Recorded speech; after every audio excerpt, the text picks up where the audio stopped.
Okay, now can you hear me? Yes, yes, now we can hear. I, I have to keep the phone very close to my voice. Yeah. Oh, yes. All right. So, by energism of, I'm reading the first quote. Hmm. By energism of consciousness, Brahman is masked. Okay.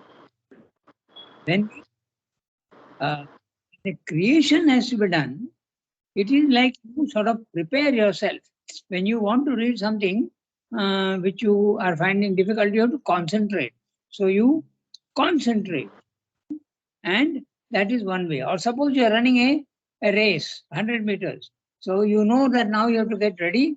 You remove all your thoughts and go on your marks and get ready to concentrate and exactly to do what you're going to do. And then you start running. So this is something like that. And energism of consciousness is normally there's no movement in consciousness. But if Shakti comes in, then it becomes energism of consciousness. So for creation, you need to have both consciousness as well as force. So first of all, the consciousness is concentrated. And then the second phrase is Brahman is masked. Chit ghana. Okay. It becomes a dense thing. It becomes powerful. And then it can, if it is diluted, then the creation is very weak. So first of all, you concentrate it and then you create. This is also all the process of creation. Wherever you do creation, there's a concentration first and then the creation occurs. So this is what is being said. By energism of consciousness, Brahman is mass. He is ready to create. From that mass concentration, which is ghana, from that matter is born. And from matter, life and mind and the worlds. So, first of all, Brahman is mass, then matter is born, and from matter now he is talking of the uh, evolution. From matter, life and mind and all the worlds. Mundaka Upanishad. Then there is another way of expressing why there is manifestation. Okay? This is from the Taittiriya Upanishad. He desired, who is the he? Sachidananda, or the Supreme Lord, Purushottama. He desired, may I be many. I am only one, and I would like to see myself in my various aspects. So may I be many. So then the creation takes place. If he is only one, creation does not take place. He is above the universe, and universe is not created as yet. But when he wants to become the many, it's only a way of saying, I want to manifest. I want to see what are the possibilities within me. See, this is a very stupid way of saying, because the divine knows everything. So it's only a way to explain to our limited mind the process of creation. Okay? We should not take these words too literally. First of all, he cannot have desire. Secondly, he knows already what is there in the many in him. But this is a way of explaining to those who are at an ignorant level. He desired, may I be many. You can also think of it in another way. He wants to be everything, all the possibilities that are there, he wants to be. He wants to be one, also he wants to be the many.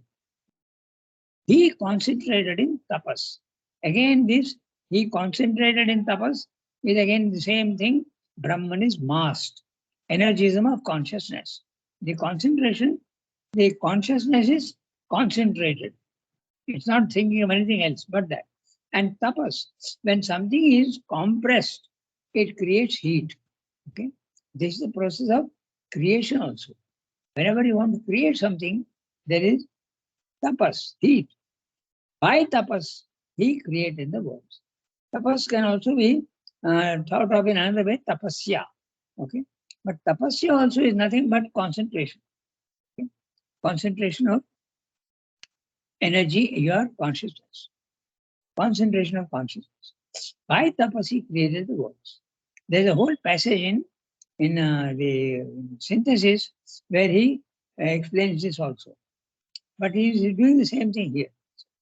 He concentrated in tapas. By tapas, he created the world. Creating, he entered into it. There you are. So we again get the concept of the one, the many, and the transcendent is a one which is not yet creating the world, the transcendent. Then he concentrates and creates a universe. Okay, that's a cosmos, universal. Then he enters into whatever he has created, all the forms, and that becomes the individual. So the three levels are there. Here also it is very clearly said. First he creates the world, then he enters into the world and all the forms in the world. He entered into it. Entering, he became the existent and the beyond existence. Existence is the and beyond existence. So the existence, that which is visible to us, okay, the physical world, and the beyond existence, that means subtle worlds. He became the expressed and the unexpressed. The expressed is the physical world, and the unexpressed is the worlds which are there above. They have not yet found manifestation. He began knowledge and ignorance. He became knowledge and ignorance. He became the truth and the falsehood. These are the dualities in the physical world. He became the truth. Even all this whatsoever that he is, that truth they call him. When you're translating from the Sanskrit, the Srimad tries to keep the flavor of that Sanskrit. So in English, it sounds a little funny. So that truth they call it. Energism of consciousness is Brahman. Another way of saying, okay? The Taittiriya Upanishad. Energism of consciousness. The other one is the Mundaka Upanishad. There are many repetitions in the Upanishads. So energism of consciousness, he has given the reference of the shloka. So consciousness and chit, both together are needed. Okay, so this is the title of the chapter is the origin of the ignorance. When you are creating from pure oneness to the many, you are creating from the full consciousness to the inconscience, because we have discussed many times, manifestation implies forms, and forms imply limitations, and limitations imply ignorance. Naturally, if there is a limitation, you don't know the whole, you know only the parts, and therefore there is ignorance. So, I am reading the first paragraph. You can hear me now? Hello? Yes, Rangada, we can hear you. We were muted now, all of us. Yes, Yeah, yes, hear. Rangada. I have to remember to be very close to the phone. It becomes necessary and possibly, now that so much has been fixed, to consider at close quarters the problem of the ignorance from the point of view of its pragmatic origin. So, pragmatic origin in the physical world, how it is coming. Practical, pragmatic. So, I often use the word pragmatic. Process of consciousness which brought it into existence. How does the consciousness become unconsciousness? How does the knowledge become? We have to process. That's what he's going to do. And just to make it very short and brief, it is the limitation, the one, the division that occurs. The one becomes divided and starts becoming two, starts becoming four. By geometric progression, it goes on becoming 4 becomes 8, 8 becomes 16, 16 becomes 32, etc. It goes on. Okay. It is on the basis of an integral oneness as the truth of existence that we have to consider the problem and see how far the different possible solutions are on this basis applicable. Okay. There are many theories. Simply is saying we will take our stand on the integral oneness as the truth of existence. That one becoming the many. There are many philosophies say the ultimate reality is not one but two, like Sankhya. Okay.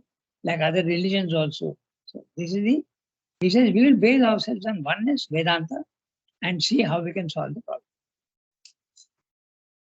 How could this manifold ignorance or this narrowly self-limiting and separated knowledge arise and come into action or maintain itself in action in an absolute being who must be absolute consciousness and therefore cannot be subject to ignorance? How can the one consciousness become ignorance? How is it possible? That's what he's asking. How is even an apparent division effectively operated and kept in continuance in the indivisible? It is kept in continuance. The world, the ignorance world goes on. It's not a one-time thing. That's what he said. The being integrally one cannot be ignorant of itself. And since all things are itself conscious modifications, so he has already given you the idea of modification. The one starts modifying itself, becomes multiple. Conscious modifications, determinations of its being, it cannot either be ignorant of things, of their true nature, of their true action. So, how is that possible? Just because we are very, Shyamdev doesn't reveal everything immediately, he goes step by step. So, just to tell you, it is the, I'll give you also the argument which he uses. The one which is static, okay, is eternally static at the highest level. And if it is eternally static, it can never create the world. And at the bottom, okay, matter is at the lowest level, it is constantly in movement, eternally in movement. So how can it become stable? Not possible. Therefore, there has to be something between the two which has got the characteristic of both, possibility of stability and possibility also of movement. And that is the supermind. So the supermind is the one that creates. It is a creator. Okay. You can also think of it as the divine mother, this supermind. Because at the supermental level, Purusha and Prakriti become one. The consciousness and force become one. And there, sometimes you can experience it as the divine mother. Sometimes you can experience it as the Purushottama, the Lord. You can experience it as the Lord. So that is the creation. He is just going on, he is giving arguments, and I give you the solution, which he will tell you later on. Because sometimes we get impatient, we want to know. So I just told you a little preview of what he's going to say. But though we say that we are that, okay, the Vedanta says that we are the divine, we are the Satchidananda, we are nothing else than that. Note interestingly that many other religions don't say that. Okay, for instance, Christianity says that man is a born sinner. Okay, he's sinning. But we don't agree with that. The concept of Vedanta does not agree with that. Advaita. The divine, the human being is essentially divine. Unfortunately, he has got covered up. So remove the coverings, you will find your divinity. You're not a sinner at all. Okay?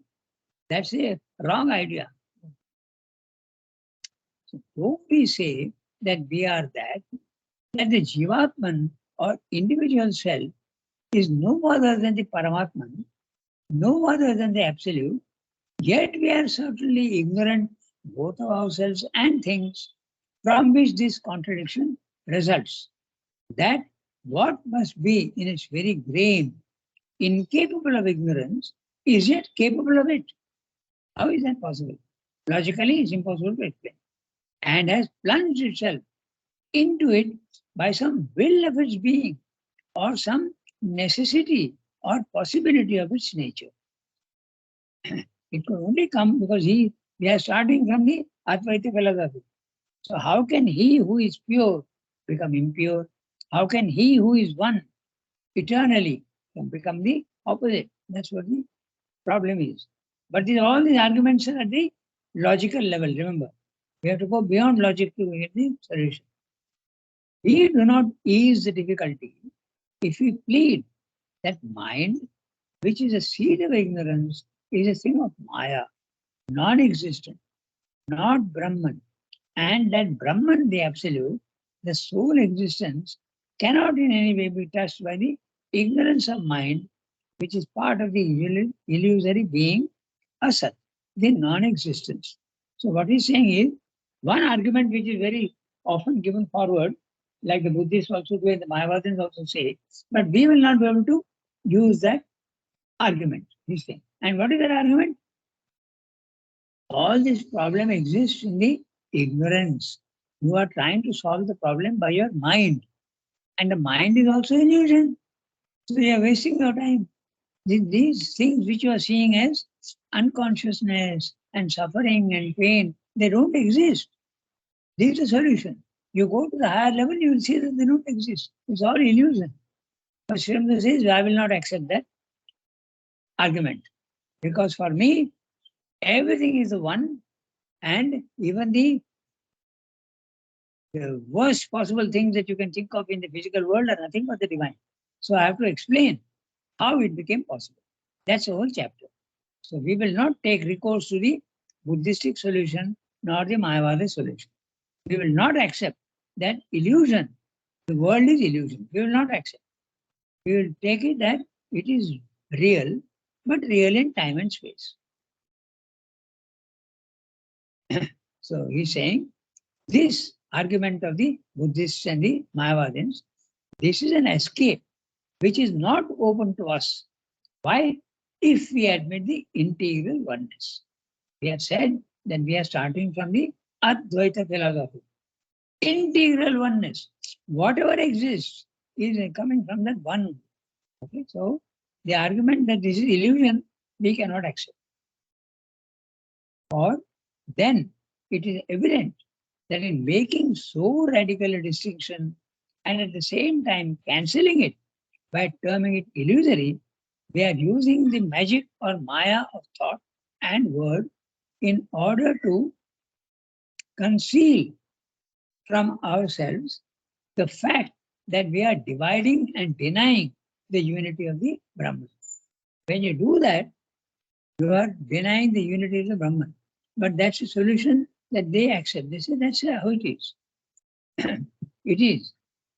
There are two. There is the illusion of the physical world and there is Advaita. You cannot get the divine here, you have to go up. There is a solution of Buddhists and Mayavadins.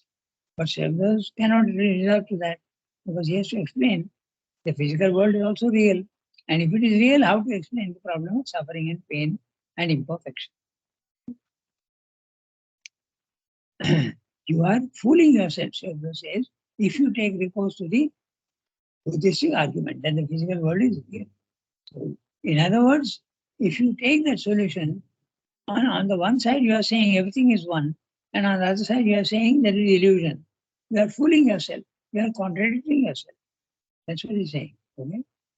We are using the magic or Maya of thought and word in order to conceal from ourselves the fact that we are dividing and denying the unity of the Brahman. We can't do that. We have to be consistent in our logic. For we have erected two opposite powers. Brahman, incapable of illusion, and self-illusive Maya, and pitchforks them into an impossible unity. That is not a solution that we can accept. If Brahman is the sole existence, Maya can be nothing but a power of Brahman. Maya is the power to create. But power to create, it can have two meanings.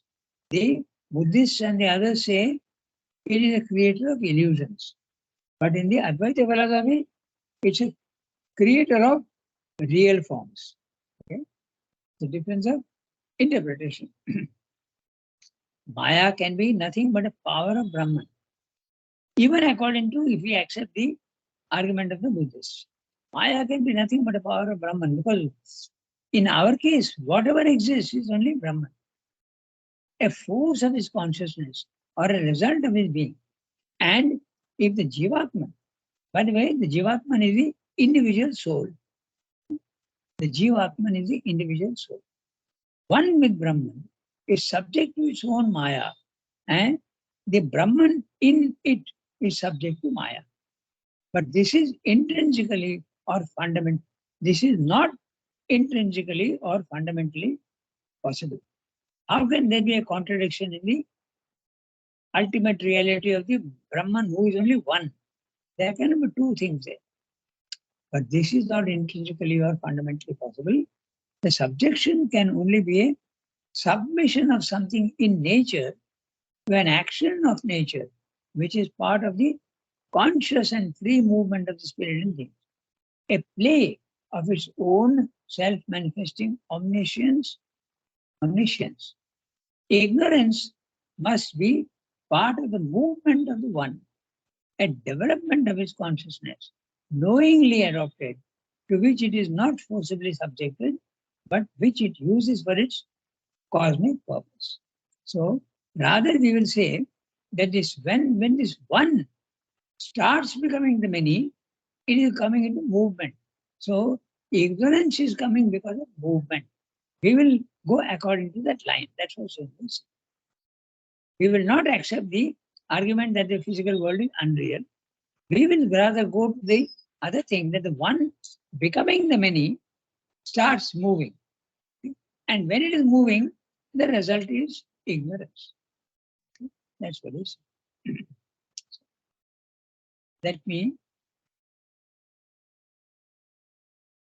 It's quite a complicated logic. But anyway, we'll do one thing. I'll read out the summary of what he's saying and let us see whether we understand what he's saying. I'm putting it in very brief. He's saying, I'm summarizing for you. Okay? In this para, Sri Aurobindo eliminates the illusion theory, number one. Ignorance is not illusion, it is real. That's it. Having examined the whole field of consciousness, it is now possible for us to see how ignorance came into knowledge. What is its provenance? What is its origin? And the process, how it becomes operational in the very opposite of itself. Such Chit Ananda is absolute consciousness. How then can it become its very opposite? That is one and indivisible. How can it become, even if only seemingly, the opposite? Satchidananda is one, infinite, indivisible. So how can it become ignorant of itself? There the question is asked. We say that the individual soul, the Jivatman, is nothing but the Paramatma. This is our stand. Our stand means Sri Aurobindo stand. But it is certainly indisputable that man knows neither himself nor the universe. He stated the problem. Okay? We begin with the Jivatman is nothing but the divine, and then how can it become undivine? He's stating the problem. To explain this anomaly, if we say that the mind, which is an instrument of knowledge in the manifested world, and that it is part of the illusion of the cosmos, we do not solve our problem. We have started from the starting point that all is one indivisible whole, Advaita. We cannot therefore divide the whole of existence into reality and the illusion. That option is not open to us because of our premise, okay? Our starting point. That option is not open to us when we start from the Advaita pillar. Okay? One single reality. We have started from the Advaita position of one single reality. Spirit and matter cannot be separated. That's our contention. So now we have to explain it, and we will explain. That's what it is. We may consider the individual soul subjecting itself willingly to an action of Prakriti. Okay? We accept that the divine is purposely binding himself and saying, oh, consciousness is telling to force, you may bind me and make me your prisoner. By willingly, it is But we cannot accept ignorance being thrust upon the individual soul, which is really the Brahman and Satsananda. Okay? Willingly it can do that, but it cannot be forced to become ignorant. That's what Swami said. But we cannot accept ignorance being thrust upon the individual soul, which is really the Brahman and Satchidananda. Brahman is a self-existent and sovereign reality, subject to none. This much is stated in this para. Okay, he has actually told the problem very clearly, and is also saying that some of the solutions we will not accept. Why? Because our standpoint is the starting of the Advaita. Everything that exists is nothing but the Satchidananda. So we have to explain how it comes. Okay? So this is what he said. So we can read the next para. It is not open to us. Again, what are the options not open to us is going on one by one. So shall we read the next one? It is hearing 8:30. 5 minutes, we'll just read it today. And then we'll stop. Because Archana also will go away at 8:30. Or we can even stop. No, today. Rangada, you all can continue. No, Rangada, you can continue 10 minutes. No point. Okay. The net is running properly. You can continue. No problem. Okay. But I So- can't read. Somebody else has to read. Shilpa, maybe. Yes. Shilpa, you have the text. No, you can read. Yeah. Yes. Okay. Yes, I have the text. Okay, go ahead, read. It is not open to us. Yes. It is not open to us to get rid of the whole difficulty by saying that the Jivatman and Supreme are not one. But, oh, sorry. Okay, my mic is on, sorry. It is not open to us to get rid of the whole difficulty by saying that the Jivatman and Supreme are not one, but eternally different. The one subject to ignorance, the other absolute in being and consciousness, and therefore in knowledge. For this contradicts the supreme experience and the whole experience, which is that of unity in being.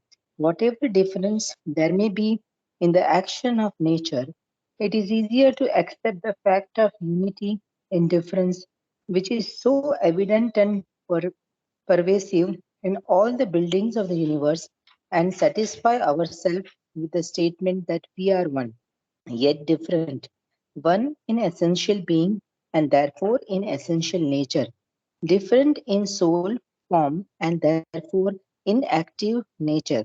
But we thereby only state the fact, leaving the difficulty raised by the fact unsolved, how that which belongs in the essence of its being to the unity of the Absolute and should therefore be one of with it and with all in consciousness comes to to be divided in its dynamic form of self and its activity and subject to ignorance.